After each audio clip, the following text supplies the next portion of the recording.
Fala, capitão. Aqui, Gregário Cycling, vale a pena ouvir de novo. Com um episódio que marcou a todos nós e nos ensinou muito. Partes íntimas. Um pouco mais dessa região que todos nós temos tanto carinho por ela. E um pouco de como ter mais conforto e tirar todas essas dúvidas que todos temos quando o assunto é selim, bretelle e muito mais.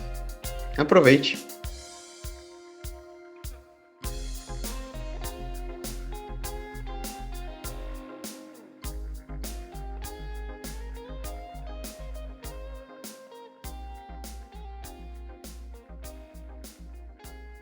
Esse episódio é apresentado por ASW, patrocinador oficial da Confederação Brasileira de Ciclismo. Ultra Coffee, performe seu melhor nos treinos, estudos e trabalho. O Gregário Cycling é amigo da Ciclovia do Rio Pinheiros, a ciclovia que revoluciona o jeito de pedalar em São Paulo. Saiba mais na descrição deste podcast. Restando poucos dias para o fim do Novembro Azul, um mês de conscientização sobre o câncer de próstata, que só no Brasil afeta anualmente 65 mil homens, o Gregário Cycling traz um episódio revelador, um tema que nem sempre é tratado com a atenção e com a naturalidade que merece. Trouxemos as perguntas que muitos não têm coragem de fazer sobre o que acontece lá embaixo. Isso, ali mesmo, onde você está pensando. Convidamos renomados especialistas para respondê-las no episódio Partes Íntimas, um podcast para deixar a vergonha de lado e falar ou ouvir abertamente sobre a intimidade de homens e mulheres, o selim, o vestuário e o posicionamento sobre a bicicleta. O bike fitter e fisioterapeuta Fernando Rianho descreve dicas, ponto a ponto, sobre como pedalar sentado, com conforto e com performance. A doutora Silvia Casseb narra as peculiaridades da mulher ciclista para manter a região geniturinária sempre saudável, do básico pelo encravado ao impacto na vida sexual, um papo de altíssimo nível que contou com a participação especial da nossa gregária do MTB PES, Viviane Faveri. Um dos urologistas mais respeitados do país, Dr. Rafael Coelho diz o que é mito e o que faz sentido sobre a saúde do homem. Qual modalidade do ciclismo requer mais atenção? Ele responde e justifica sua resposta nessa entrevista, com o propósito de conscientizar, informar e incentivar um pedal saudável e sem dores. O episódio Partes Íntimas começa agora.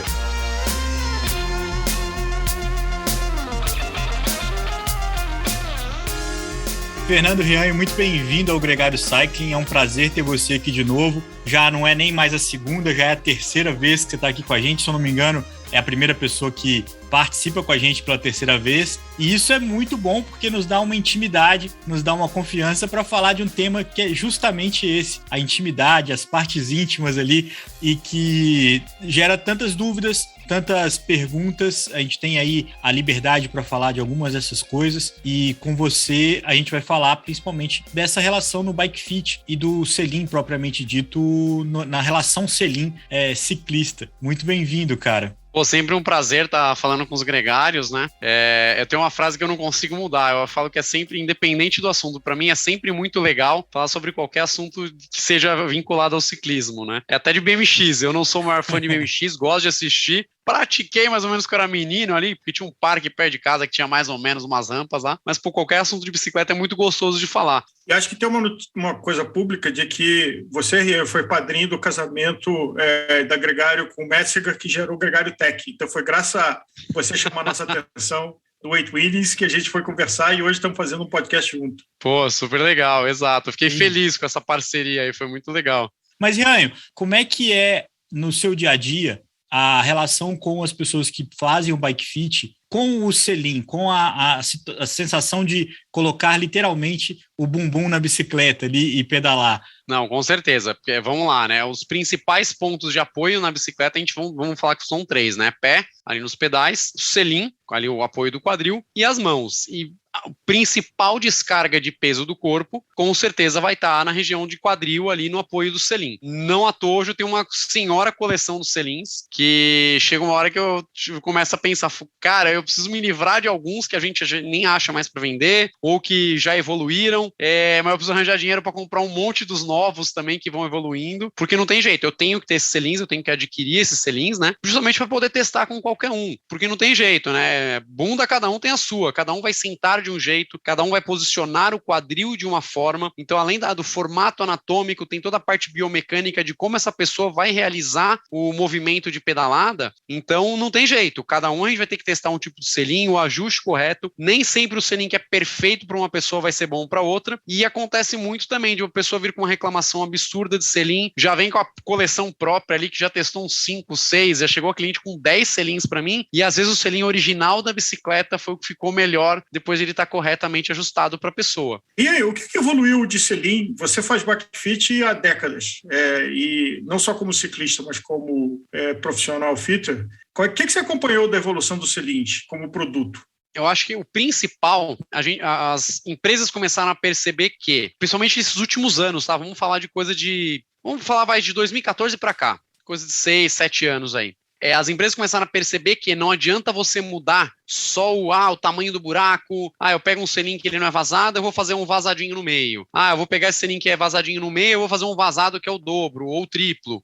Muitas vezes não é só isso que vai mudar como a pessoa se senta no selim. Você pegar a pessoa que ela senta num selim, que ela fala, putz, esse selim é ruim. Beleza, eu vou testar o mesmo selim vazado, ele vai continuar sendo ruim, o mais vazado provavelmente vai continuar sendo ruim. Então as empresas começaram a perceber que não adianta você só mudar a espuma e o apoio, tem que mudar a estrutura do selim. Logicamente é muito mais barato você ter uma estrutura e variações de selim em cima da mesma estrutura. O problema é que nem todo mundo vai se adaptar naquele formato, daquela estrutura pré-moldada que uma empresa que está no mercado há 60 anos, 50 anos, cara, imagina você mudar uma linha de produção, e não é mudar uma linha de produção, é você criar 3, 4 linhas de produções novas para produzir modelos diferentes de selim. Então você está encarecendo o custo para a empresa e provavelmente isso vai ser repassado para os clientes, obviamente, né? Ou às vezes alguma empresa consegue ali remanejar daqui de lá e consegue mais ou menos manter. Mas eu acho que o grande principal foi isso. A gente tem estudos melhores de análise de pressão do selim através de sensores, do próprio posicionamento biomecânico, seja com o sistema só de análise por câmera ou de sensores de acelerômetro,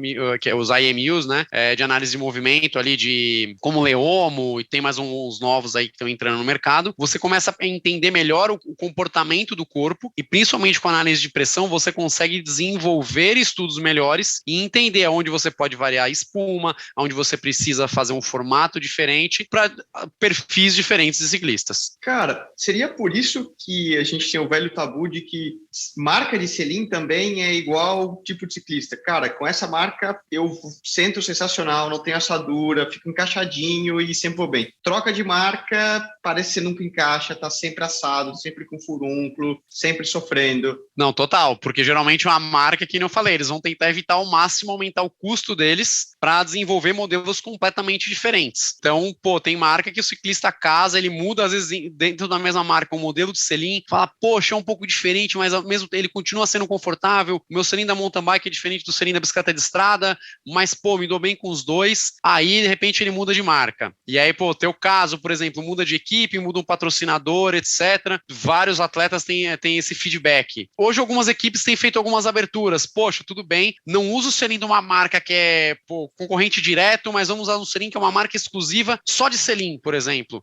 A Ineos, por exemplo, liberou os atletas a usarem os selins da G-Biomizer. Ela não é uma marca de selim, ela é uma marca de bike fit, de posicionamento, de análise biomecânica, de análise de pressão. E eles acabaram desenvolvendo os selins. Então, não é um concorrente direto da Fizik, que é a patrocinadora da equipe, então tudo bem, o atleta pode usar, né? Não é todo mundo que usou, alguns atletas não se adaptaram com o Fizik, tudo bem, pode usar, vocês vão estar melhor aqui nesse selim e vão estar bem.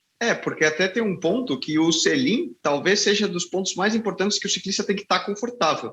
A maior burrice que você pode ter é economizar ou obrigar um atleta de alta performance em salvar num selim ou que use aquele selim obrigatoriamente. Se ele não estiver bem em cima da bike, se você não estiver pedalando confortável no teu selim, você pode ter uma bike de R$150 mil embaixo de você. Não vai funcionar, né? Exato. Sem conforto você não consegue obter performance, né? Não tem jeito. Você pode pedalar bem 15, 20, 30, 40, 50 quilômetros. Pô, a gente fala de um atleta profissional, não vai pedalar 50 quilômetros. 50 quilômetros é uma prova de contra-relógio, basicamente, né?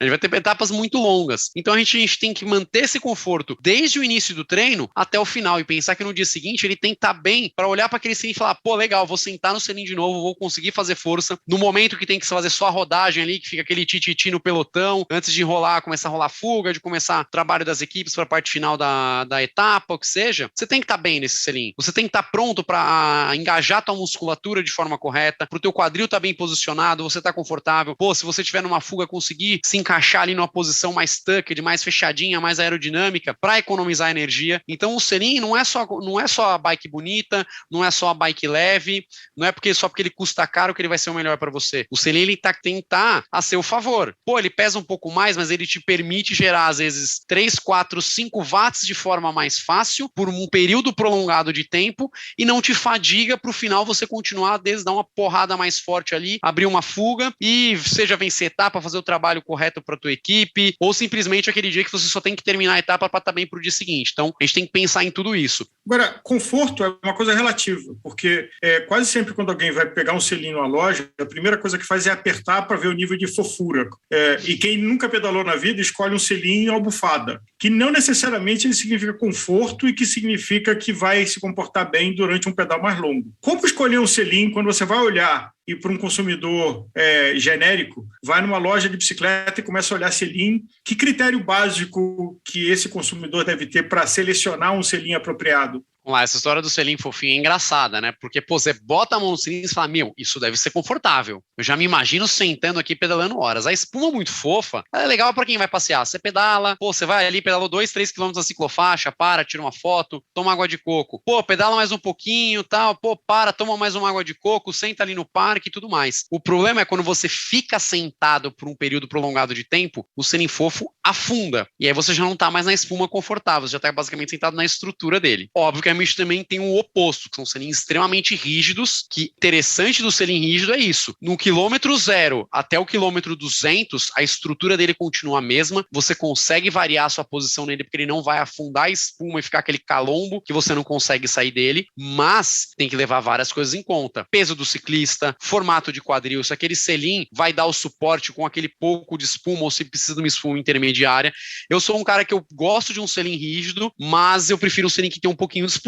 Eu sou um cara um pouco mais pesado, eu não sou nem um pouco leve, por sinal. Então eu gosto de um selim que vai poder me manter mais confortável por um tempo, apesar de preferir um selim com estrutura mais rígida. Então a gente tem que entender o perfil desse ciclista, seja 100% recreativo, um recreativo já querendo ir para um pedalzinho mais longo, que ele vai ficar 1 hora basicamente pedalando sem parar, para parar, comer um pão de queijo, tomar um café, alguma coisa, e voltar mais 1 hora, 1h10. Se ele vai ficar 4 horas fazendo força o tempo todo, 4, 5, 6 horas, então a gente tem que entender o perfil desse ciclista, o posicionamento dele na bicicleta e até uma coisa, né? O budget. Porque eu não posso chegar pro cara e falar, teu selim, teu melhor selim é um selim de R$3.500, sendo que a bicicleta dele custa 5, 6. Eu não posso fazer isso com um atleta, então eu tenho que entender todo o mercado, eu tenho que entender ele, o perfil dele, o que ele quer da bicicleta, para poder indicar o melhor selim, porque não adianta eu indicar um selim que ele não vai ter capacidade de comprar, e a mesma coisa, às vezes, o contrário, indicar um selim muito básico para um ciclista que está preferindo algo um pouco mais caro, ou que vai fazer ele evoluir, alguma coisa do tipo, né? Tem uma curiosidade que rolou comigo no começo desse ano,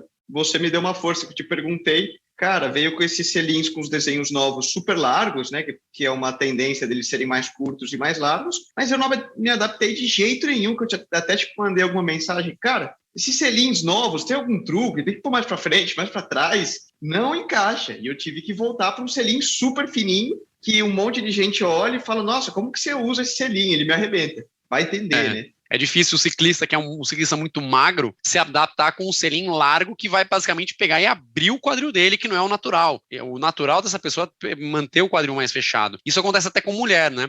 Tem esse estigma, não, a mulher sempre tem um quadril mais largo. Pô, mas você pegar uma menina, aquela pequena, magrinha, pô, aquele quadril um pouco mais estreito, por que eu vou ter que colocar ela num selim igual numa menina que tem um quadril mais largo? Não, é individualizado o negócio. Tem meninas que usam selins super finos e estão super bem. Você vai testar um selim desses modelos mais largos com ela pra tocar e fala, você tá de sacanagem comigo, né?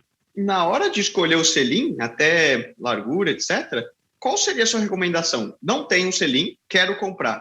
Hoje o mercado ainda é um pouco tentativa e erro. A gente tem os sensores de análise de pressão que ajudam, mas para você ver se aquele selim é o correto, você precisa estar com o selim na mão para poder testar com a pessoa ali instalado, posicionado de forma correta, e você ter a ferramenta, seja G-Biomizer ou alguma outra do mercado, para você poder trabalhar com essa análise de pressão. Só que você precisa estar com o selim na mão. Então isso ainda é um pouco complicado. Ainda existe, apesar de todo, você entender a estrutura e tudo mais, falar, cara, eu tenho certeza que esse selim vai funcionar. Só que existe uma maneira de você entender se vai funcionar. Testando. Tem que montar na bicicleta, a pessoa tem que rodar com o selim e experimentar. Ô, Rianho, e nessa tentativa e erro, a gente tem aquela expressão que precisa calejar, né? Que precisa ter um tempo de selim para se adaptar. Para um bike fitter, para um especialista como você, qual que é o tempo aceitável para ter o incômodo nos isquios ou para ter algum sinal de dormência? É permitido isso ou não? Desde a primeira vez você tem que pedalar com um certo nível de conforto, se tiver com o selim certo, claro.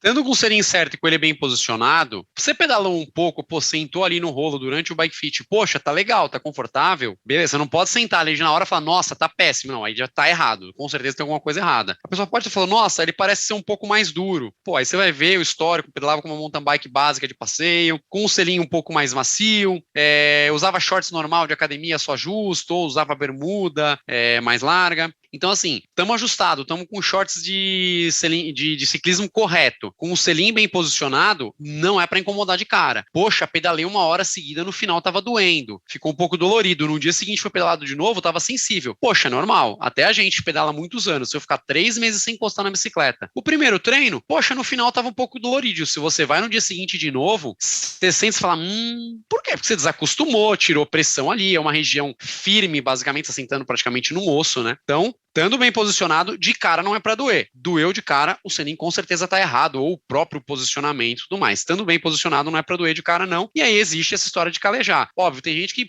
pedalou 3, 4, 5 vezes, ficou, não, começo estranhei, tá ótimo. E tem aquele cara que me vem 4 meses depois, meu selim tá estranho. Poxa, quantas vezes você pedalou? Nesses 4 meses eu pedalei 5 fins de semana só.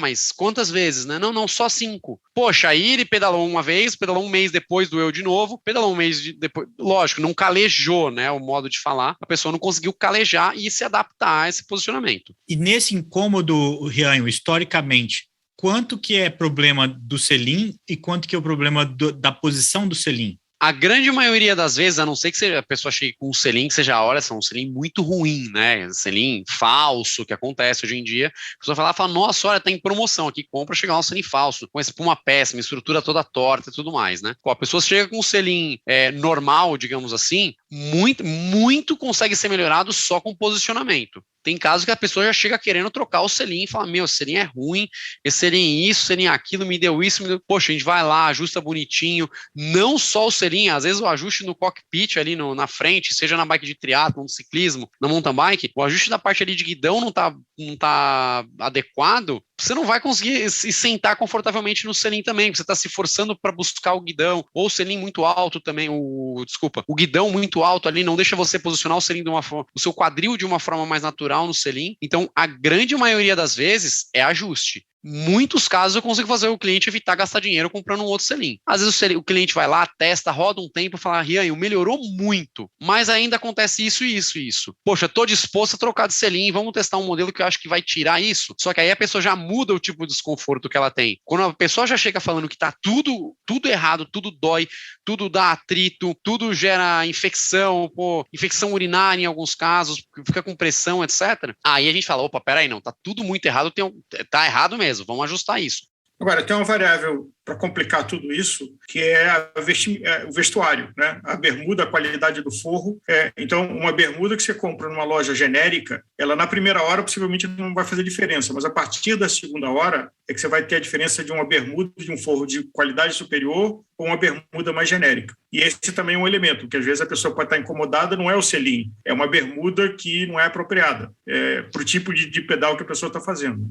Exatamente. E agora com essa história de pandemia, eu comecei a receber muita mensagem de cliente, aquele período que todo mundo ficou em casa, se trancou, não sabia o que fazia, todo mundo foi pro rolo. E, ai do céu, tô desesperado, minha bike tava ótima, de repente ficou desconfortável. Puxa, isso. Ah, que short você tá usando? Ah, não, peguei meus shorts velhos aqui, desenterrei tudo, tô usando todos esses. Aí você vai ver os shorts velhos, o forro já tá ruim, o tecido já tá todo solto, começa a gerar atrito, o forro já não dá o suporte, então gera mais pressão. E às vezes é um shorts já que assim, já é um shorts velho, de qualidade ruim, então não elimina o suor direito, porque você está pedalando indoor, você sua mais, já não elimina o suor, te dá mais atrito, te dá mais pressão. Então, sim, um selim de qualidade, ele já é feito pensando que a pessoa vai utilizar um shorts, um bretelle, que seja de qualidade, e isso faz total diferença. E se você começa a ter um shorts que ele, não é confortável, 2, não elimina o suor direito, e além do que pode provavelmente não ter um tecido antibactericida, que é super importante. Vamos lá, novamente, está falando de partes íntimas. O tecido tem que ser antibactericida.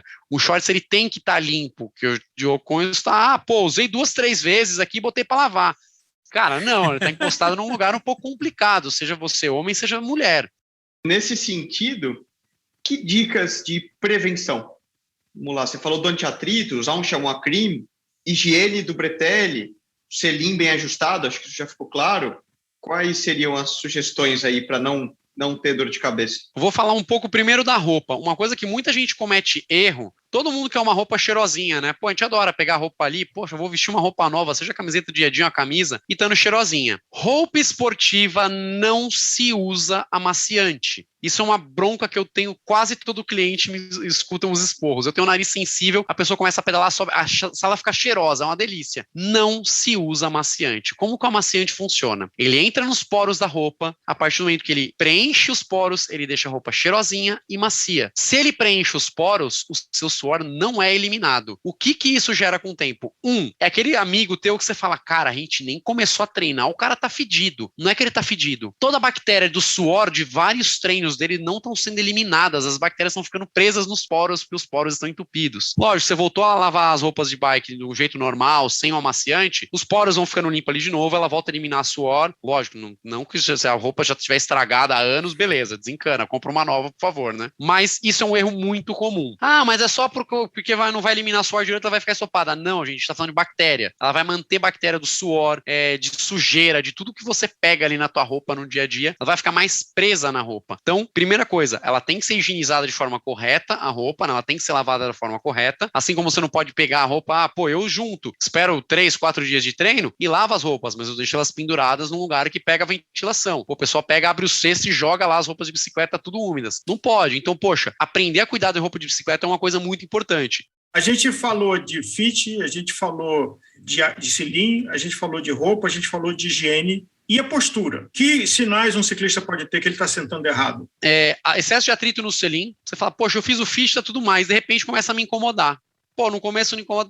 Às vezes você vai ver o cara tá começando a sentar, tem uma mania de querer ir para trás demais no selim. Você não, porque atrás é tão largo que apoia tudo. Mas, poxa, às vezes você não precisa apoiar tudo. Então vamos ver se tá começando a ralar a coxa. E às vezes eu tenho que chegar pro ciclista e falar, então, vamos tentar sentar um pouquinho mais para frente nesse selim.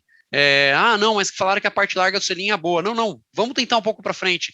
Às vezes só de dar esse toque e explicar, olha, você vai ter que sentir isso, vai sentar um pouco mais no osso, vai te incomodar o osso. Os primeiros pedais, depois você me conta. O pessoal vem falando depois, poxa, que legal, realmente melhorou. Doeu o osso ali um pouquinho, os 2, 3 treinos, eu quase te mandei mensagem de volta, quase te liguei, mas realmente melhorou tanto a dorzinha no osso, da postura melhor posicionado ali, quanto aquele desconforto principal que estava me dando. Beleza, isso no quadril. Mão e ombro, é muito comum, a pessoa está sentando errado no selim, o que ela faz? Ela se trava no ombro, se trava no cotovelo, e aí vai vir, no geral, formigamento nas mãos, e principalmente dor ou região cervical, ou região de trapézio, entre as escápulas, é muito comum a pessoa vir com esse relato, né? Você vê que pode ser, se a bike está ajustada e a pessoa ainda está sentindo esse desconforto, muitas vezes é o posicionamento incorreto da pessoa se travar, seja por medo. Eu tenho um cliente que fala, cara, se eu ficar no plano não me dói nada. Vou para Romeiros, subida não me dói, plano não me dói. Depois um tempo começa a me doer tudo. Aí você começa a ver. Aí a pessoa começa a botar foto no Instagram dos fotógrafos. Você vai ver a pessoa tá descendo dura, travada, com a mão ali, que você fala, rapaz, vai voar por cima do guidão de tanto tá freando aí, né? Se passar uma vibração aí, não vai absorver o impacto, vai voar da bicicleta. Então, postura correta não é para te dar pressão na mão, não é para te dar dor de cervical, de escápula, geralmente são postura, né, correta, que é tensão. Tensão te gera um tipo de dor, posicionamento incorreto geralmente te gera outra. Posicionamento incorreto geralmente já desde o começo já não é gostoso, desde o começo, só piora com o tempo. Né? Agora, quando a postura é incorreta, no começo tá tudo tranquilo, a pessoa vai tensionando, chega no final, não consegue mais nem frear a bicicleta, mal consegue trocar a marcha e por aí vai. Rian, é um grande prazer ter você aqui de volta, eu acho que foi elucidativo e muito curioso essa nossa conversa, e eu agradeço demais por você estar aqui com a gente hoje. Poxa, eu que agradeço estar aqui com os gregários, eu agradeço o Leandro, Álvaro, Nicolas, sempre um prazer estar conversando com vocês. O Nicolas, é a primeira vez que a gente conversa, a gente só conversava nos chatzinhos ali do Instagram e por aí vai. Mas, poxa, falar do meu dia a dia é muito gostoso, é algo que eu gosto muito, eu procuro estar sempre ajudando as pessoas da melhor forma possível. O meu objetivo é que eu sempre brinco na equipe lá que eu trabalho, a gente tem uma equipe multidisciplinar, né, como é uma clínica esportiva, eu sempre brinco, meu objetivo de vida é fazer o paciente não ir para fisioterapia, é fazer o fisioterapeuta não ganhar dinheiro, né? E então o meu objetivo é deixar um ciclista confortável, feliz, sem dor dele, não só na bicicleta como no dia a dia dele, né? Então, poxa, é um tema muito legal, extremamente abrangente, que se a gente começar a entrar para a área mais clínica mesmo da pelve, do quadril, de áreas íntimas mesmo, seja masculina, seja feminina, poxa, é um universo gigantesco. Falar disso na bicicleta, para mim, é fantástico. Então, poxa, um bate-papo sempre gostoso aqui, sempre importante estar falando disso. E, ao mesmo tempo, um tabu, né, Rian? Então, a gente até coloca aqui à disposição tantos gregários, até mesmo abusando da sua boa vontade. Se alguém tiver alguma dúvida, alguma situação peculiar, alguma coisa que ele não se sinta tão confortável, que ele use esse programa com inspiração para buscar e ajuda e buscar diálogo para melhorar, né? Porque ninguém merece ficar sofrendo com incômodo no selim. Saúde é sempre importante, seja em qualquer época do ano, acho que a gente tem que se cuidar e a gente tem que estar bem para realizar tudo que seja de forma confortável e saudável. Ponto. Nada pode ser... É aquela história do esporte poder se tornar algo não saudável. Não, a gente quer que o esporte seja saudável, independente do nível de treinamento, do seu nível de uso da sua bicicleta. Vamos ser saudável em cima dela.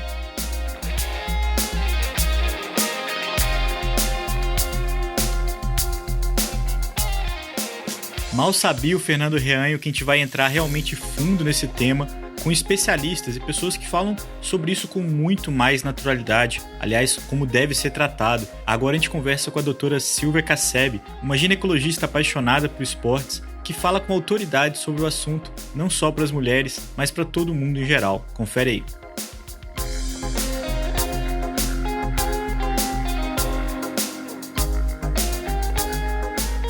Doutora Silvia Kassab, bem-vinda ao Gregário Cycling. Só para quem não conhece, aliás, é difícil não conhecer, mas para quem não conhece, a doutora Silvia é uma atleta da corrida, amadora, mas dedicada, participa da Federação Paulista de Ciclismo na Comissão Médica, clinica na ginecologia do esporte na Escola Paulista de Medicina, além de ter seu consultório próprio. Então, vai trazer aqui essa conversa de mitos e tabus sobre o assoalho pélvico feminino. E para esse programa, temos uma participação muito especial da Viviane Faverry, a editora do MTBPS, que vai trazer também o conhecimento e a autoridade dela nesse assunto para a gente conversar, derrubando mitos, tabus e trazendo informação para a boa saúde da mulher. Então, doutora Silvia, muito bem-vinda ao Gregário Cycling.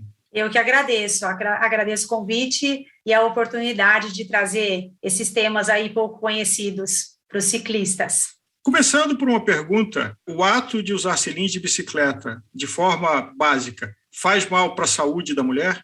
De um modo geral, não, mas tudo está relacionado principalmente à duração do treino, volume do treino. Então, é claro que quando a gente imagina um atleta profissional que passa muitas horas ali em cima da bike, talvez tenha, não vou dizer problemas ginecológicos, mas eu diria particularidades. Algumas coisas precisam ser avaliadas e precisa-se pensar em prevenção de algumas lesões, de possíveis infecções. Então, é uma particularidade da mulher atleta, tem que ser levada em consideração. Tem duas dimensões, que tem uma dimensão urológica, que também existe nas mulheres, e tem uma dimensão ginecológica. Você poderia esclarecer as duas dimensões? Na verdade, são 2 sistemas, né? 2 aparelhos separados. Então, a gente tem o sistema urinário e o sistema reprodutor, que é onde está, então, a vagina, a vulva, o útero, faz parte do sistema reprodutor, e a uretra, a bexiga, fazem parte do sistema urinário. O que acontece na mulher é que eles ficam muito próximos, e todos eles, o meio de comunicação com a parte externa do corpo está ali junto e abraçado ali pelos grandes lábios, então que a gente conhece aí como, às vezes a gente fala assoalho pélvico, às vezes a gente fala vulva, mas se você for ver, cada pedacinho ali da mulher tem uma denominação. E a particularidade da mulher é que esses 2 sistemas ficam tão próximos que a gente até costuma chamar de sistema geniturinário, tudo junto. Então, a gente precisa tratar dos 2.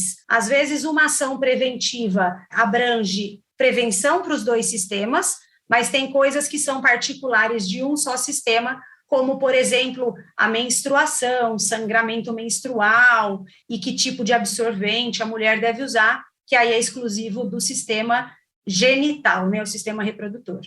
Muito interessante, aí já deu uma aula só nisso. Mas eu queria voltar na primeira coisa que você falou, doutora, que me chamou a atenção. Você falou que talvez não, né? Os ciclistas têm particularidades em relação ao sistema genito-urinário. Veja aprender também esse termo. E eu achei muito legal porque a gente não ouvia falar disso antes. Agora está cada vez mais falado, mas eu lembro de ter uma médica antes da doutora Tati, que não era ciclista, não era médica do esporte, não tinha contato com esse mundo, e ela assumiu para mim, ela falou, Vivi, eu acho que está na hora de você procurar uma médica do esporte para te atender, porque não é minha especialidade, e eu teria que começar a fazer novos estudos para entender desse assunto. Primeiro, só até parabenizar essa médica que te disse, procure alguém especialista, porque eu conheço pacientes, atletas, que os médicos já falaram para elas, parem de pedalar, né, não é uma solução, né? Não. Então, claro melhor que ela te peça para procurar um especialista. Mas, de um modo geral, o que está aí relacionado ao volume, né, de treino, ao tempo em cima ali da bike, a gente tem um aspecto de pressão mesmo, então a gente precisa alguma proteção natural. Então, uma primeira proteção que a gente tem são os pelos, e por isso a gente recomenda que as ciclistas não façam aquela depilação completa, que retire todo o pelo, porque o pelo ele tem uma função ali de proteção. Por outro lado, o pelo também não pode ficar muito comprido, porque senão ele começa a ter algum problema até de aumentar muito a temperatura local. Então, esses pelos pubianos da ciclista, eles devem ser aparados, mas não retirados por completo. Isso já ameniza um pouco a pressão sobre a pele externa mesmo, porque é uma pele um pouco mais fina, então ela é mais sensível, e é uma pele que nunca respira, né? A gente brinca, sempre tem alguma coisa em contato com ela, ou é a roupa íntima, ou é o traje esportivo, ou é o maiô da natação de quem nada, é uma pele que está sempre ali com alguma coisa em cima. Uhum. Então, um dos problemas, como você citou, são os pelos encravados. Então, a gente deve se atentar. Se isso é muito frequente, talvez a gente tenha alguma bactéria na pele que faz esse folículo piloso sempre se infeccionar. E aí a gente pode até precisar, até lançar mão de algum antibiótico para melhorar isso. E a recomendação geral é não espremer, né, para não ter mais uma porta de entrada para a bactéria, e talvez fazer uma leve abrasão, como se fosse uma esfoliação, para ele descamar, e isso não trazer uma consequência, porque a gente sabe que ter um pelo encravado, às vezes, numa região ali que vai ficar pressionada, aquilo dói, machuca. Uhum. Pode até te tirar a concentração ali de um treino, né? Então, a gente tem que cuidar como uma infecção local. E, de preferência, ter aí um arsenal, tratamentos, medicações, assim, ao seu alcance. Então, consultar antes um ginecologista e falar o que eu posso fazer se eu tiver um pelo encravado, para que a ciclista não faça sozinha da cabeça dela algum tratamento que pode piorar, pode agravar. E aí, por outro lado, a gente também tem essa preocupação com a temperatura externa, que vai impactar na temperatura vaginal, porque a nossa vagina, ela é povoada, ela é colonizada por várias bactérias. São bactérias do bem, né, que estão ali para nos defender, a gente chama isso de flora vaginal, e essa flora vaginal, ela precisa de temperatura adequada, então ela tem que ter um ambiente adequado para funcionar, tanto em termos de pH, né, de acidez, que a vagina é mais ácida, como em termos de temperatura. Então, quando a gente usa traje por muito tempo, ou estar em cima da bike muito tempo, a gente imagina que a temperatura vaginal vai aumentar. Então, ao invés de falar, então, para ciclista, então não pedala para a temperatura não aumentar, o que a gente tem que fazer? É justamente recomendar que logo após o treino, ela tire toda essa roupa. E que todas as outras atividades que ela for fazer no dia, que ela não use mais as roupas apertadas que continuam aumentando essa temperatura. Então, por exemplo, o ciclista faz treino de força. Quando for fazer treino de força, o ideal é que você não esteja com aquele traje do ciclismo. Usar uma roupa mais larguinha, usar roupa íntima feita de algodão. Se puder, até usar um short de malha, que é mais larguinho mesmo, para não ter uma próxima roupa que também é colada ao corpo e que vai continuar mantendo essa temperatura vaginal elevada. Doutora, quase todos os esportes se pratica com roupa íntima. O ciclismo se recomenda que não se pratique com roupa íntima. Por quê?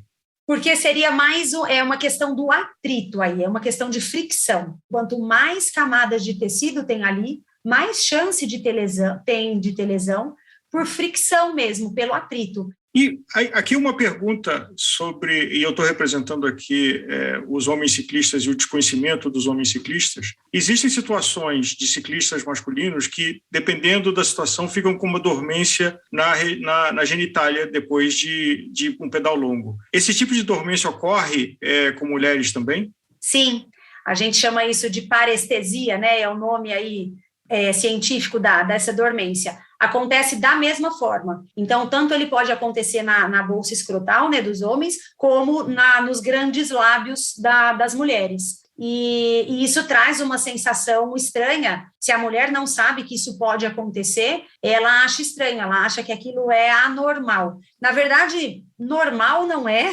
mas ele é muito comum. É comum as mulheres terem essa parestesia, mas ela é transitória. Então, no momento que acaba ali o treino, a competição, algumas horas depois, tudo volta ao normal. É por compressão dos nervos mesmo, dessa inervação aí periférica. Eu lembrei agora também de umas pesquisas e leituras que eu fiz, muitas coisas de estudos dos Estados Unidos ou também da Grã-Bretanha, principalmente para o ciclismo de pista na preparação para Londres 2012, para as Olimpíadas de Londres. E eu vi que existem mulheres que sofreram muito, chegaram a abandonar o esporte por conta dessa atrofia, esse inchaço, essa deformação da genitália feminina, e num caso extremo de fazer cirurgias e tudo mais. Isso é mais comum do que a gente sabe? Então, é comum, a gente chama de hipertrofia, quando aumenta. Então, como hipertrofia que a gente tem do músculo, a gente tem uma hipertrofia desses grandes lábios. Na verdade, não é uma regra que todas vão ter, todas as ciclistas. Então, pode ser que você encontre uma ciclista que tem longas horas de treino que não tenha essa alteração, tá? Então, a gente não sabe por que algumas têm e outras não. Não é só por horas de treino, as horas de treino são só um fator de risco, tá? Mas realmente tem alguma coisa da própria ciclista, alguma coisa ali genética ou da formação das glândulas locais que predispõe umas mais do que as outras. Mas realmente é frequente entre as ciclistas, tanto que às vezes a gente examina uma paciente que a gente às vezes nem sabia que ela pedalava e fala, poxa, você pedala? Aí ela fala, nossa, por quê? Porque a gente vê que fica os grandes lábios, são em número de 2, né? Eles ficam assimétricos. Então, essa assimetria dos grandes lábios, ela é muito comum dentre as ciclistas. Às vezes chega a ser um ponto de uma assimetria muito importante, então um grande lábio fica perfeitamente normal e o outro muito grande. Às vezes é uma coisa muito pequena. Tem ciclistas que não têm assimetria, mas tem crescimento de ambos. Então, aí são esses casos que elas se sentem mal, né? Esteticamente mal. Algumas falam que pode incomodar até na roupa, parece que coloca o traje, tem alguma coisa maior ali. Então, tem sim algumas que se submetem a procedimentos estéticos para correção dos grandes lábios. Mas eu penso que os estudos com mulheres, eles são mais recentes, e a mulher no esporte, né, é uma conquista aí relativamente recente, e quanto mais a gente fala sobre isso, mais a gente normaliza as coisas. Então, isso é bom. Dizer assim, ciclistas, se você tem aí os grandes lábios assimétricos, saiba que não é só você, isso é próprio do seu esporte. Poxa, eu pedalo, isso é normal, eu tenho, a outra ciclista tem, a outra também. Você tem relatos de queixas das pacientes em relação à vida sexual e disso afetar a autoestima delas com seus parceiros? Sim, isso é o que mais pega, na verdade, porque a estética genital é algo que geralmente vai afetar esse relacionamento íntimo, né? Dificilmente vai afetar a sua vida social. Mas, ao mesmo tempo que eu tenho relatos das mulheres que se sentem incomodadas, quando eu sugiro que elas conversem, né, com os seus parceiros, muitas vezes o parceiro nem tinha notado aquilo que ela estava achando um grande tabu, um grande problema ou um grande prejuízo, porque a gente sabe que uma relação sexual envolve um monte de coisa, não é puramente estética, talvez não seja nada estética, né? Então, às vezes, elas se incomodam, mas uma vez que elas são incentivadas a falar sobre, talvez elas se deparam com um parceiro que nunca nem percebeu, ou é aquilo que eu estava falando, se ela sente que aquilo é o comum no meio dos ciclistas, aquilo é o comum. O ideal seria poder ter alguma prática de higiene antes e durante da bicicleta, né? Então, que tipos de cuidados uma mulher triatleta pode tomar para preservar sua saúde ginecológica? A imunidade. Tem várias coisas que podem fazer essa flora vaginal, que é a nossa defesa local, fazer essa flora vaginal ficar mais forte. O que a atleta deve fazer para melhorar a imunidade? Dormir bem, comer bem, evitar algumas práticas de restrição alimentar, porque isso piora a imunidade, principalmente a imunidade global. E para a imunidade local, nos treinos, eu falo muito isso para as minhas pacientes, se você pega em um ano, você tem muito mais dias de treino do que de competição. Então, a competição vai ser sua exceção. Se alguma coisa der errada, tudo bem, foi aquele dia. Mas no treino, sempre treinar com traje seco, sempre se preocupar com essa defesa local, não ficar usando aqueles absorventes diários protetores. Mesmo quando, durante a menstruação, a gente muitas vezes recomenda para ciclistas usar o coletor menstrual. Ele é um copinho de silicone que fica por dentro da vagina, e aí ele não é aquele absorvente externo que acaba aumentando a temperatura, né, ali local.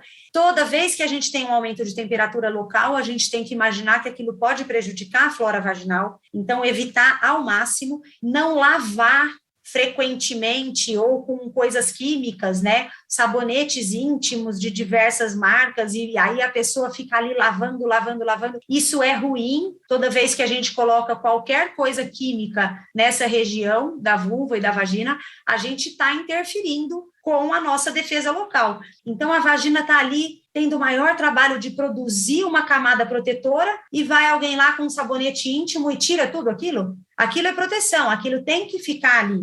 E aí, toda vez que você lava, a vagina vai lá e vai produzir de novo, e vai produzir mais e mais e mais. E aí, algumas mulheres pensam que isso é um corrimento ou uma secreção aumentada, e realmente, às vezes é. Às vezes é a vagina ali, correndo atrás do prejuízo e produzindo mais defesa. Então, isso é um cuidado também, de não lavar excessivamente. O seu companheiro de programa, o Fernando Rian, trouxe uma informação que eu desconhecia, de que com roupas esportivas não deve-se usar amaciante porque o amaciante ele penetra na trama do tecido e ele impacta a capacidade de ventilação do tecido. Então, a gente não deve lavar os nossos equipamentos técnicos de esporte, principalmente quando estamos falando da bermuda, que ela é mais justa, porque isso vai impactar como aquele equipamento, aquele tecido foi desenhado para trabalhar. Ele fica com um aroma agradável, mas ele está comprometido na sua capacidade de funcionamento técnico. Faz todo sentido. Todo tecido, ele vem escrito como é para se lavar, né? E muitos tecidos devem ser lavados só com água, né? Porque ele realmente tem essa penetração de todas as substâncias. O sabão em pó, por exemplo, a gente tem a impressão que às vezes ele sai por completo do traje, mas às vezes ele não sai. É que o sabão em pó, ele não vai impactar nessa capacidade de trocar calor, mas ele pode dar uma reação alérgica na pele. Então, algumas mulheres têm uma coceira, e aí quando você vai investigar, às vezes ela trocou a marca do sabão em pó, ou o novo sabão em pó tem uma cor diferente da outra, então é o corante que está dando alguma dermatite, alguma coceira. Então, tanto o sabão em pó como o amaciante, como o que vai ser usado ali, ele tem que ser escolhido com cuidado, com cautela. Mas o amaciante realmente não tem por que ser usado, né? Não é uma roupa que precisa ser macia, né? Ela é uma roupa que precisa ser funcional.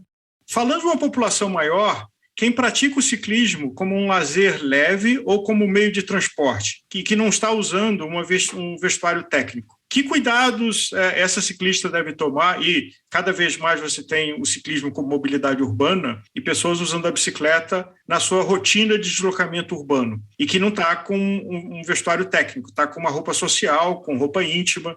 Que cuidados essa ciclista deve tomar para a sua saúde ginecológica? Eu acho que é se observar bastante, saber se ela tem lá a roupa íntima que ela vai usar, a calcinha, não está incomodando ou pegando. Então, que tal, né, observar qual é o modelo que machuca menos e usar aquele modelo, ou começar com um espelhinho, olhar mesmo a região íntima, ver se tem alguma lesão, alguma ferida, algum pelo encravado, ou se está mais avermelhado. Então, é começar a se conhecer um pouco mais, qualquer alteração que identificar, levar isso para o ginecologista. A senhora ou a comunidade ginecológica tem observado, com o aumento da mobilidade urbana, algum tipo de sinal de uma diminuição na saúde ginecológica de mulheres que se queixam mais? Ou tem alguma correlação já identificada ou ainda não é significativo?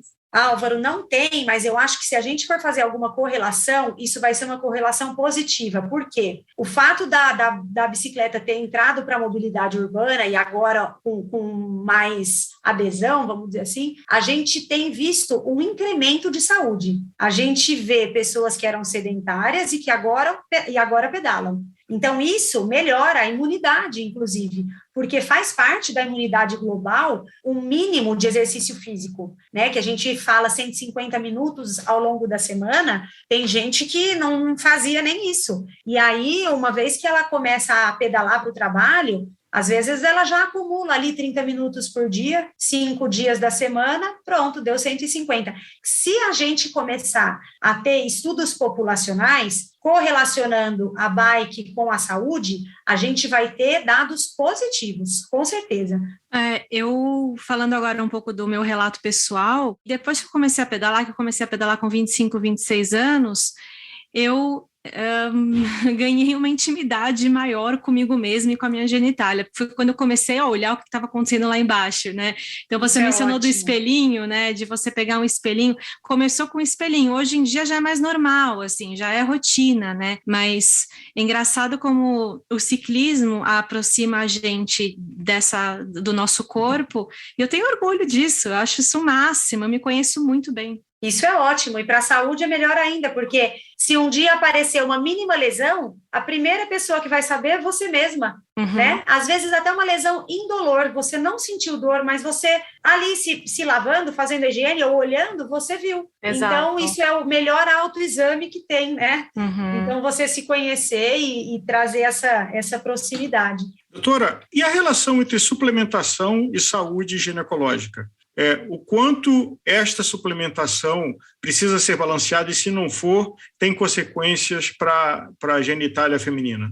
Na verdade, quando a gente fala em saúde ginecológica em relação à alimentação, o que mais a gente tem que pensar, não tanto em suplementação, mas na dieta geral. O equilíbrio da demanda energética, o que você gasta com o que você come. Isso para a saúde hormonal é o mais importante. Então, é muito frequente as atletas comerem muito pouco para tudo que elas treinam. E isso a gente chama de baixa disponibilidade energética. Então, em termos de saúde, é o principal dado, é o que mais me alerta. Muitas vezes, as atletas de endurance, né, provas muito longas e às vezes muito intensas, né, treinos longos, muitas vezes elas têm que comer uma quantidade de caloria que é impossível comer num dia. E aí, sim, entram os suplementos para ajudar a atingir essa meta, tanto de calorias totais como de cada macronutriente, do carboidrato, da proteína e da gordura e assim por diante. No ciclismo é muito interessante porque nos treinos longos e provas longas você faz uso do intratreino, que geralmente é realmente um suplemento.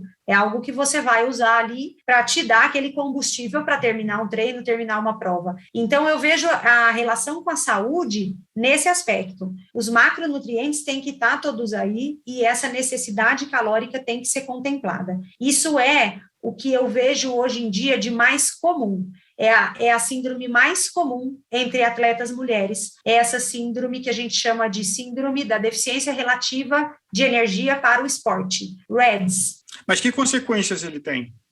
Essa baixa disponibilidade, ela pode ter consequência para muitos sistemas do nosso corpo. Falando da mulher, a gente tem uma consequência na produção hormonal e algumas meninas param de menstruar ou têm a menstruação muito escassa por produzirem menos estrogênio, que é o grande hormônio feminino. Então, a deficiência de estrogênio, ela pode levar a um osso mais frágil, a uma dificuldade de recuperação pós-treino, e ela pode, consequentemente, levar a distúrbios da imunidade, distúrbios hematológicos do tipo anemia, distúrbios gástricos, distúrbio intestinal, desabsorção de alguns nutrientes quando isso afeta o intestino. Então, é uma síndrome que tem consequências em muitos aparelhos do nosso corpo, tanto para homens como para mulheres. Doutora, eu primeiro queria agradecer a Viviane, que fez a sugestão que eu participasse desse programa, para reforçar que a gente está aqui quebrando tabus e que não tem conversa de homem, conversa de mulher, tem saúde, que é mais importante que tudo. A participação especial da Viviane, que é provocadora da ideia, me deu o prazer de estar aqui, e fundamentalmente da senhora de nos ajudar a esclarecer, educar e ensinar a cuidar da saúde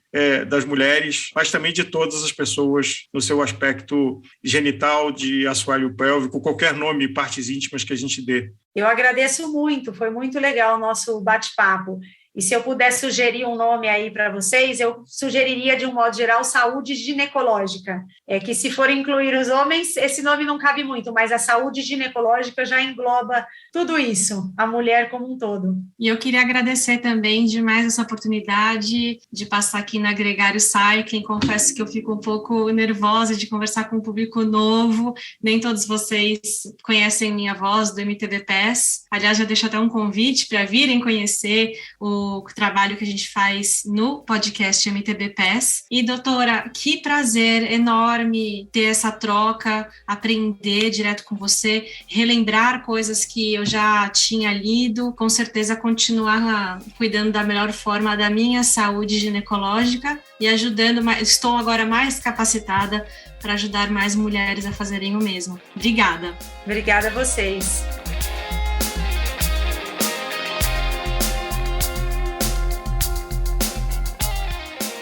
Muito bacana a conversa com a doutora Silvia e vale a pena aqui destacar também a participação da Viviane Faveri, que, como ela mesmo disse, é apresentadora do MTB PES, um programa irmão do Gregário Cycling, mas muito bem-vinda aqui também nesse podcast. Agora a gente conversa com o Dr. Rafael Coelho, um dos principais urologistas do país. Esse programa também tem a participação especial da Adriana Morrone, que já esteve com a gente no episódio Letap. Confere que tá muito bacana.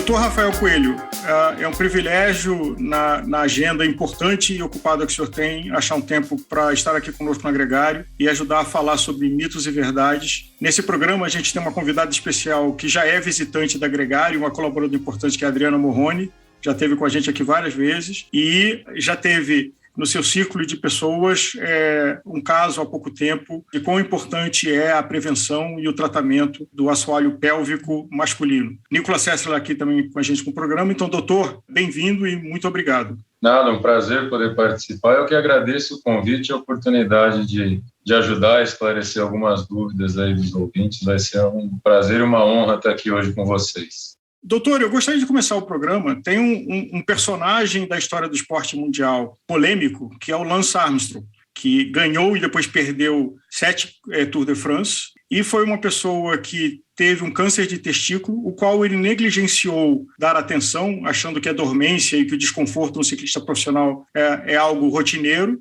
E quando foi iniciar o tratamento, talvez um pouco tarde, teve consequências bastante agressivas, ele superou tudo isso. Mas eu queria começar o programa sobre se esse é um exemplo para a gente aprender com ele, para quem pratica o ciclismo. Então, quando a gente fala até em Novembro Azul, né, todo mundo lembra sempre do câncer de próstata como aspecto principal de rastreamento e diagnóstico precoce, mas esse movimento surgiu mundialmente não só para a prevenção de câncer de próstata, mas também para diagnóstico precoce de câncer de testículo e saúde mental no homem, né? Então, o câncer de testículo é um tumor de fácil diagnóstico, é basicamente autopalpação, autoexame, né, que leva ao diagnóstico precoce dessa doença. E ele é, de modo geral, assintomático em termos de dor, né? O tumor de testículo não dói, é basicamente um aumento de volume, um endurecimento, o aparecimento de nódulo no testículo, que qualquer homem que se autoexamine consegue fazer o seu diagnóstico. Doutor, sempre existiu um certo tabu, né?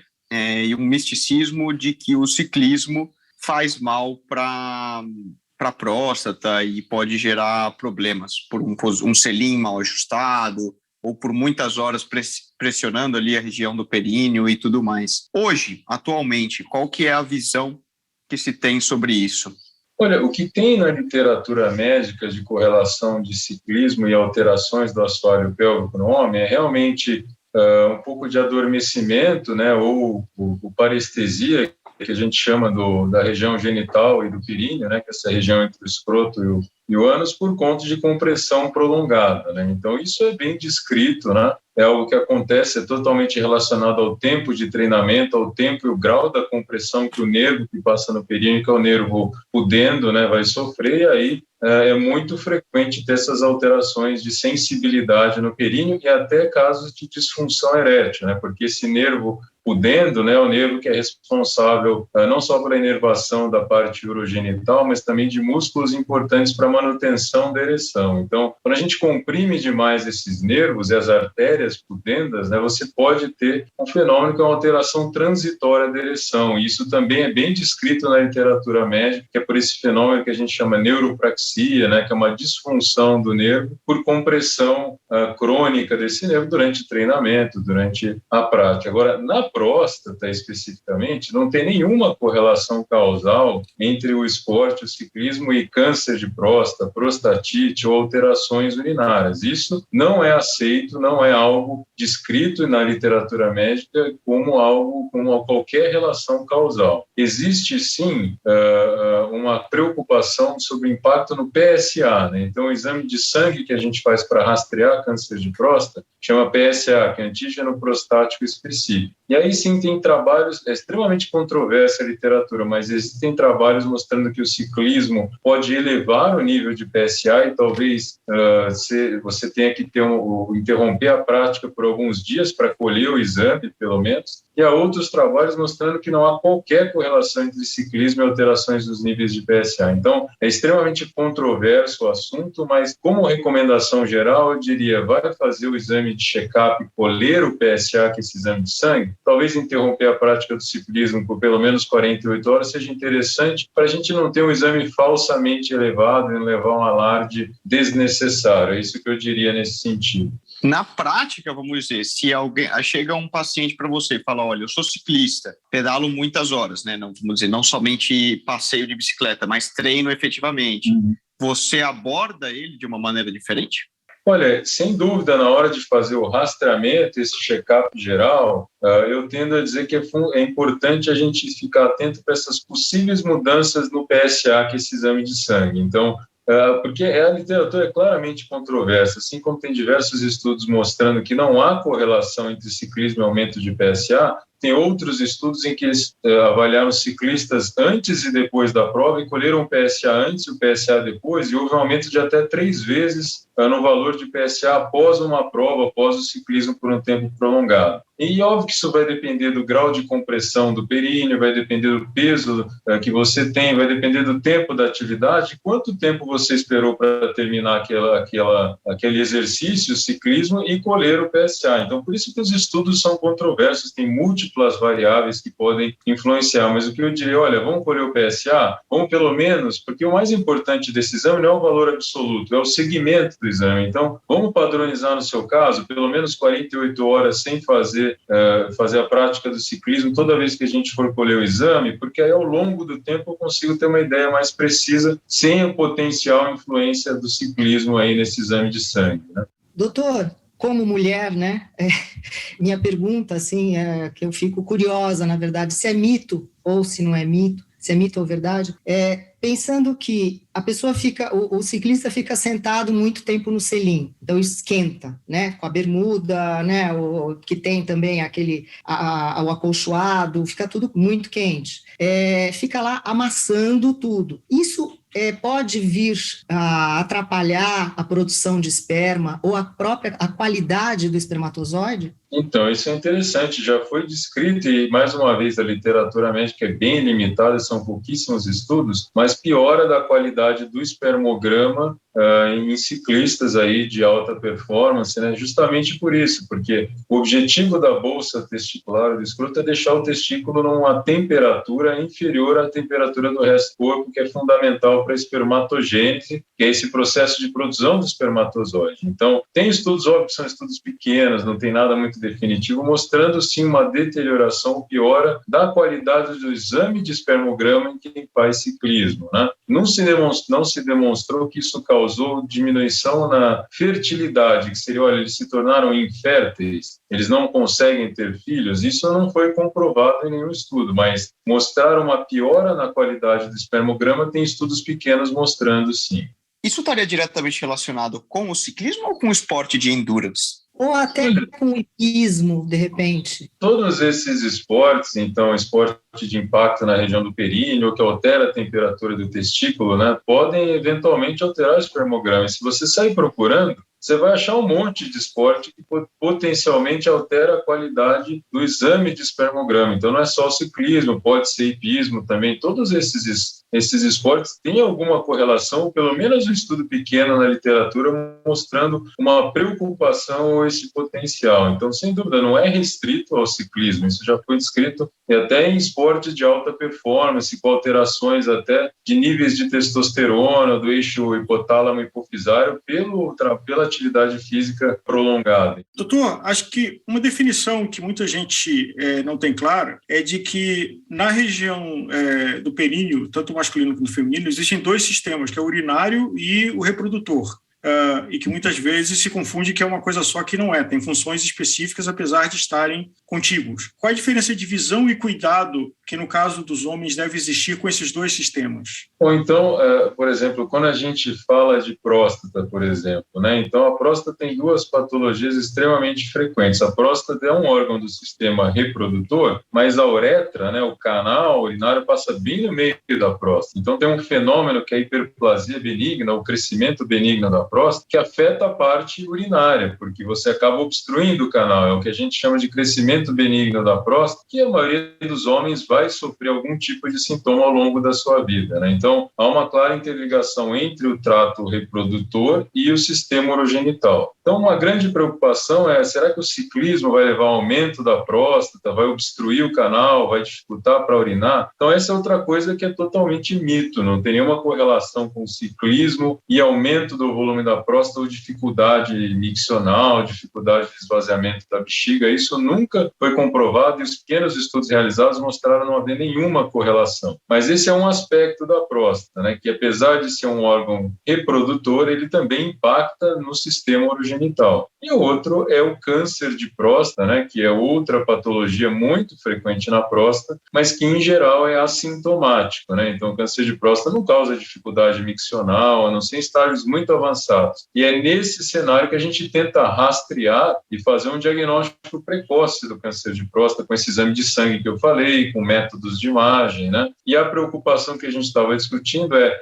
será que o ciclismo poderia mascarar ou elevar esse exame de sangue de modo a nos dificultar a interpretação do resultado? E aí há uma grande controvérsia na literatura. Foi aquilo que a gente abordou. O importante é a gente manter um padrão na coleta do exame, né? Doutor, um ato comum quando um ciclista, principalmente quando participa de competições amadoras ou até de treinos mais longos, é de errar na hidratação e ter uma vontade forte de urinar e por algum momento fica segurando essa urina. Seja porque você, antes de uma prova, a adrenalina sobe da vontade de urinar, seja porque você se hidratou demais e o grupo está andando forte, você não quer perder ou aquele pelote ou aquela prova. Qual é o impacto de reter a urina durante um longo tempo? E porque eu conheço histórias de pessoas que têm a habilidade de reter por um bom tempo. E que dano pode acontecer desse comportamento? Olha, então não é o ideal, eu te diria, porque quando você tem um resíduo muito grande na bexiga por um período longo, no homem principalmente, são as situações que predispõem às vezes infecções urinárias, até sangramento na bexiga, né? Tem aquela hematura que a gente quer o sangramento do atleta,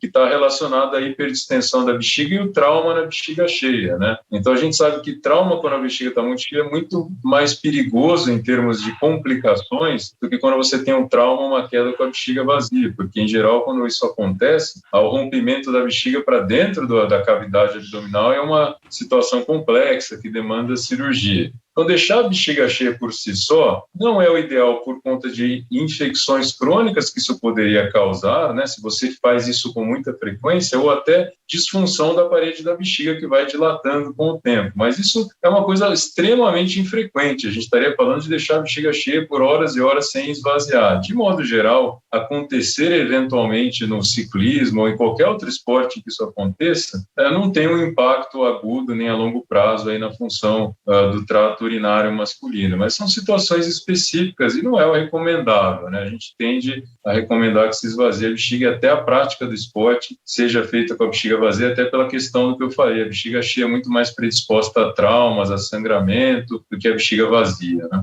A gente pensando assim em bike fit, né? Pensando no banco para o homem, né? Tem homens que usam banco fechado, banco aberto, isso ajuda o banco aberto, a bike no fit correto, usar a bermuda certinha com a proteção, isso tudo ajuda? Então, a grande preocupação que tem com o selim, essa compressão crônica no períneo masculino a longo prazo, é realmente incidência de disfunção erétil, ainda que transitória, mas essa é muito bem descrita, e aquelas alterações que eu falei de sensibilidade, que a gente chama de formigamento, parestesia, e aí se tenta estudar uma maneira de minimizar isso, porque isso claramente se deve à compressão das artérias e nervos pudendos, né, que são nervos que se originam no sacro, dentro da cavidade abdominal, percorrem um trajeto e eles saem no períneo logo abaixo do pube, né, e aí eles vão fazer toda a inervação urogenital do períneo, da bolsa escrotal, do pênis. Então, o que tem que tentar fazer para minimizar essas alterações? É comprimir menos esse nervo no períneo. E aí tem diversos estudos mostrando, tentando correlacionar o tipo de selim com a hipóxia, né, que é faltar oxigênio no tecido do corpo cavernoso, ou no pênis. E o que se mostra hoje, óbvio que também é uma literatura escassa, mas é que a ideia é que você usar um selim largo, né, que distribua um pouco mais a pressão, e principalmente que essa pressão seja feita sobre a tuberosidade isquiática, né, que são aqueles ossos que a gente senta em cima, é melhor que a pressão seja feita ali de uma maneira mais distribuída com um selim mais largo, isso já foi claramente demonstrado. E a outra maneira de evitar a compressão é que ele evitar o nariz ou o bico do selim, né, que é ali que comprime mais no homem. Então, a maioria dos estudos que tenta ver qual é o melhor tipo de selim, eles chegam à conclusão que é melhor um selim largo sem o bico, sem o nariz, que é onde acontece mais a compressão. E a outra alteração é a posição posição com que você pedala, porque claramente quando você pedala numa posição mais ereta, mais perto do 90 graus, a compressão é bem menor do que quando você está lá 60 graus, está abaixado, que é ali que comprime mesmo, né? Então são até algumas recomendações, tentar não ficar o tempo todo abaixado quando pedala, usar esse tipo de selim que eu falei, ou eventualmente a cada período você ficar até de pé no pedal, né, para evitar uma compressão prolongada. Então são todas manobras que poderiam evitar o fenômeno de compressão neurovascular, que é o que causa essas alterações aí relacionadas ao ciclismo, né? Doutor, existe a modalidade, como é o caso do triatlo, do ciclismo de contrarrelógio, onde existe a busca de ficar numa condição no clipe, com uma angulação bastante agressiva durante um longo intervalo de tempo. Que alternativa um atleta masculino que escolhe praticar o triatlo deve buscar para minimizar os efeitos negativos dessa posição no clipe da bicicleta? Eu acho que é a pior possível, né? De tudo que tem descrito, sem dúvida. Ficar um longo período nessa posição é que mais vai comprimir esse feixe neurovascular no períneo, né? E ele não pode sair da posição por conta da performance. Eu acho que a única coisa que dá para que é ajustável nisso é o selim, né? Que é esse selim realmente um pouco mais largo, que é o que se recomenda. Em teoria também eu sei que não é o ideal, mas seria sem esse nariz aí, que é para minimizar a compressão no ponto de saída desses nervos no períneo, né? Então, esses seriam as recomendações para tentar melhorar, mas tem coisas que não tem jeito, são ossos do ofício, né? O esporte demanda isso, você não vai ter muito como resolver esse problema, né? Ninguém nunca falou que esporte de alto rendimento e alta performance é saudável, né? É saudável, de fato não é saudável na maioria das vezes, né? O esporte de alta performance te expõe a situações que não são normais para o ser humano, essa que é a verdade. Então, você vai estar exposto a problemas inerentes ao esporte de alta performance. Isso acontece em qualquer esporte. Claro, mas é certo, até voltando à temática do selim, que o avanço tecnológico tem ajudado e propiciado mais longevidade e que todos esses problemas e lesões antigas, talvez até toda essa literatura que a gente veio mencionando dos estudos do efeito na próstata e tudo mais, fossem mais antigas. E hoje, quase que todo ano, a gente vê justamente um selim com ergonometria novo. Estava falando dos selins de contrarrelógio, justamente o que a gente vê hoje, quase que unanimidade de utilização. Selins mais curtos, mais largos e vazados no centro. Então, realmente, a tecnologia vem avançando e permitindo que exista mais longevidade e previnam diversas lesões aí, né, no caso. Essa literatura é interessante, porque tem evoluído, eles têm realmente testado diferentes configurações de selim e o grau de hipóxia no pênis com aquele selim, que seria quanto o selim está impedindo o fluxo de sangue de chegar no pênis, entendeu? Então, são nesses estudos que eles veem, olha, o selim mais largo, ele dá menos hipóxia do que o selim, que é um selim mais estreito e duro, né? Então, e esse selim vazado no meio, é interessante que já compararam, eu não sou ciclista, mas tem o que é vazado que é estreito e um que é vazado que é mais largo. E esses mais largos são melhores também do que aquele que só tem um vazado estreitinho no meio em termos de hipóxia no pênis. Então, tudo isso tem sido estudado, você tem toda razão, isso tem melhorado ao longo do tempo. Pensando no ciclismo de estrada, no ciclista, né, de estrada e no ciclista de mountain bike, o que é pior? Fazer um endurance lá, 8 horas de treino, 6 horas de treino de prova, seja o que for, na bicicleta de estrada, que você está numa posição, ou ficar batendo como um mountain biker nas trilhas? Isso também é interessante que já foi estudado. Todas essas alterações em termos de direção, de sensibilidade, elas são piores no mountain bike, né? Então, todos os estudos que comparam os dois métodos, os dois tipos, né, de prova e de ciclismo, mostram que o mountain bike tem impacto muito maior em termos de trauma e compressão do assoalho pélvico aí no homem do que ciclismo de estrada. A compressão é maior, o grau de trauma no urogenital é maior, então todas essas complicações associadas ao ciclismo são mais frequentes no mountain bike. Doutor, falando sobre quebrar mitos, muitos homens postergam buscar o seu urologista para fazer os exames de rotina pelo preconceito, pelo fantasma de que um exame de toque é uma coisa que afeta a masculinidade e todas as coisas associadas a esses fantasmas. O que o senhor teria a ajudar a informar de um ouvinte nosso que está hesitando de cuidar da sua saúde do assoalho pélvico e visitar o seu urologista pelo medo do exame de toque? Então, isso é uma coisa tão antiga e, na verdade, assim, hoje a gente tem métodos tão mais eficazes e precisos de avaliação da próstata do que um exame de toque retal, né? Então, em termos populacionais, você sempre vai ouvir essa campanha, olha, a partir aí varia de sociedade, a partir dos 45, 50 anos, faz o exame de sangue e o toque retal. O toque retal é um exame extremamente limitado, né? Você imagina que teria que ter um tumor na próstata grande o suficiente para eu sentir com o dedo num toque, né? Então, em termos populacionais, o toque é barato, simples e amplamente disponível. Mas hoje tem métodos muito melhores do que esse para a gente fazer detecção e diagnóstico precoce. Aqui, claramente, a ressonância magnética tem evoluído ao longo dos últimos 5 a 10 anos como método de rastreamento. Já em algumas partes do mundo tem estudos tendendo à ressonância magnética. Então, isso é uma besteira, primeiro, porque nem é só esse exame que existe, né? E na verdade, o que você precisa é procurar um médico para promover saúde global do homem. Aí, como eu falei, não é simplesmente você precisa de um médico para ver câncer de próstata, você precisa de um médico para ver sua saúde cardiovascular, para ver, como eu falei, prevenção de alterações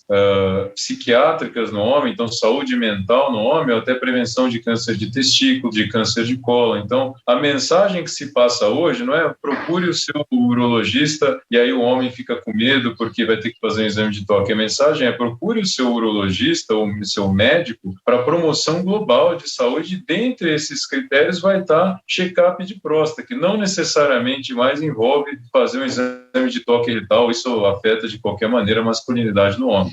E, doutor, o quão é importante o check-up e a prevenção precoce, e um dos motivos da Adriana estar com a gente nesse programa, quão é importante que a gente tenha consciência e que sinais um homem deve ter e que hábitos ele deve ter para que exista o caso de sucesso, como aconteceu no universo de pessoas que a Adriana conhece. Então, esse é um dos grandes motivos dessas campanhas de prevenção no homem do Novembro Azul, que é a conscientização e diagnóstico precoce de câncer de próstata. O câncer de próstata é a segunda neoplasia mais frequente, o segundo câncer mais frequente no homem, só perde para o câncer de pele, né? E é a maior causa de morte no homem depois do câncer de pulmão no Brasil. Então, é um grave problema de saúde pública. A gente tem pelo menos 65 mil casos diagnosticados de câncer, 65 a 70 mil diagnosticados por ano no Brasil, e dados que são claramente subdiagnóstico está claramente presente no Brasil, nem todos os casos são notificados. Mas é um grave problema de saúde pública no homem, com uma alta incidência, alta taxa de mortalidade. E o diagnóstico precoce está relacionado a uma chance maior de cura. Então, um dos estudos mais importantes no meio médico em relação a câncer de próstata, que é um estudo de rastreamento europeu com mais de 70 mil homens incluídos, mostrou uma redução de 21% na mortalidade por câncer de próstata quando se faz rastreamento de maneira sistemática com esse exame de sangue que eu comentei, que é o PSA. Então, claramente, a gente sabe que rastrear e diagnosticar precocemente essa doença reduz a mortalidade pelo câncer de próstata, e não só isso, reduz as alterações que essa doença pode ter na sua qualidade de vida, porque quando diagnosticada no estágio avançado, não só não é curativo, como a gente precisa fazer tratamentos que têm um impacto muito maior na qualidade de vida, como o bloqueio da testosterona, né? Então, o diagnóstico precoce aumenta a chance de cura e diminui o impacto do tratamento na qualidade de vida do homem. Daí a importância em se fazer esse rastreamento precoce, esse check-up que deve ser um check-up ativo, né? Porque, como eu falei, o câncer de próstata é assintomático na sua fase inicial. E o senhor mencionou, e temos aqui o Nicolas conosco, de que não é a partir dos 40, é a partir dos 20 que deve começar a se observar para identificar qualquer tipo de potencial situação se desenvolvendo. Então, eu acho que o homem deve procurar assistência médica realmente numa fase mais precoce da vida, não especificamente para câncer de próstata. Câncer de próstata, há uma certa controvérsia entre as sociedades, mas eu te diria que a partir dos 40 anos de idade é quando a gente começa a colher esse exame de sangue, que é o PSA. Esse exame de sangue de PSA aos 40 anos nos ajuda a estratificar o risco do homem desenvolver a doença ao longo da vida. Então, esse é o momento ideal de começar a fazer rastreamento de próstata. Agora, outras doenças, como câncer de testículo, como eu falei, alterações de saúde mental, alterações cardiovasculares, são doenças que começam antes, e aí o acompanhamento médico vai ajudar o homem nesses outros aspectos, e não só no câncer de próstata. Por isso que eu falei, a campanha do Novembro Azul hoje, a gente tenta tirar o foco da campanha em próstata, que é o que todo mundo acha que a gente está promovendo, mas promover a saúde do homem de maneira global, né? Doutor, eu conheço uma pessoa que teve um câncer bastante agressivo de próstata e tem as consequências de desconforto, de incontinência urinária, de disfunção erétil. Esse tipo de consequência, que eu acho que tem um impacto importante na qualidade de vida da pessoa sobrevivente ao tratamento, hoje ele pode ser minimizado ou ainda cânceres mais agressivos fatalmente vão deixar essa consequência dependendo da terapia usada para esse tratamento. Então, hoje a gente conseguiu minimizar muito esses efeitos colaterais, né? Então, a cirurgia para câncer de próstata evoluiu muito, é uma cirurgia que a gente faz hoje com o uso de uma plataforma robótica, né? Que é a minha especialidade, que é fazer a remoção da próstata por via laparoscópica, que são aqueles pequenos furinhos, mas usando um robô. Então, a gente controla os braços de um robô, de um console, e esses braços, eles são articulados, miniaturizados, eles filtram o tremor do movimento, e eu tenho uma imagem 20 vezes magnificada e tridimensional. Então, você imagina o quão mais precisa se tornou esta cirurgia, por exemplo, para a remoção da próstata. E, ao mesmo tempo que outros métodos de tratamento também evoluíram. Os métodos de radioterapia hoje são muito mais modernos. Eles evitam ou minimizam a lesão dos tecidos em volta da próstata, que é onde está toda a inervação, importante para o controle urinário, para a ereção. Então, todos os métodos de tratamento evoluíram. Não é zero, nunca vai ser zero, não tem nenhum tratamento perfeito que cura todo mundo e deixa zero efeitos colaterais. Mas a gente tem evoluído a passos largos para minimizar muito esses efeitos.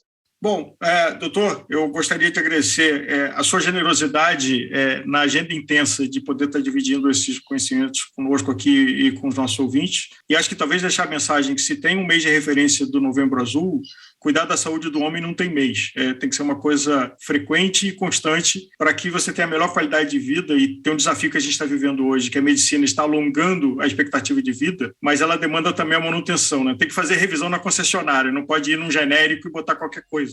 É isso mesmo. Eu queria agradecer a oportunidade de participar. Espero que eu possa ter esclarecido algumas dúvidas e ajudado os ouvintes em termos de saúde do homem, dos aspectos importantes da prevenção, e espero participar mais vezes. Muito obrigado pelo convite e parabéns pela iniciativa.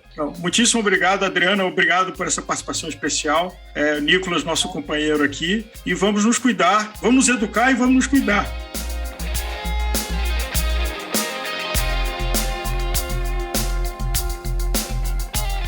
O episódio Partes Íntimas chegou ao final e eu espero que você tenha aproveitado algumas das dicas que passaram por aqui. Lembrando que o Gregário Cycling é um podcast semanal e você pode acompanhar esse e outros episódios no seu player de podcast favorito. E siga também o Gregário Cycling no Instagram e fique ligado em tudo o que acontece no mundo das rodas. Por lá, o nosso conteúdo é diário, trazendo muita informação para você. Um grande abraço e até a próxima!